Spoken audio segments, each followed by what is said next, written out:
జనసేన అధ్యక్షుని ఇక్కడ పంపించడం మేము గెలిపించుకుంటాం. ప్రజలు ఒక్క మాట అంటే మీరొక్కరు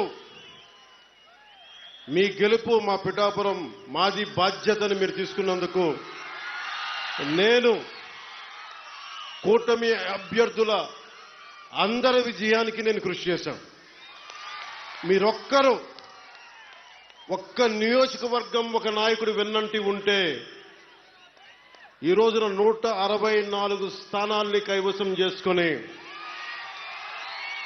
కన్నీ వీని ఎరుగని రీతిలో ఇన్ని దశాబ్దాల ఆంధ్రప్రదేశ్ రాజకీయ చరిత్రలో ఇంత ఘన విజయం ఎవరూ చూడలేదు. దానికి బీజాలు ఇక్కడి నుంచే పడ్డాయి, పిఠాపురం నుంచే పడ్డాయి.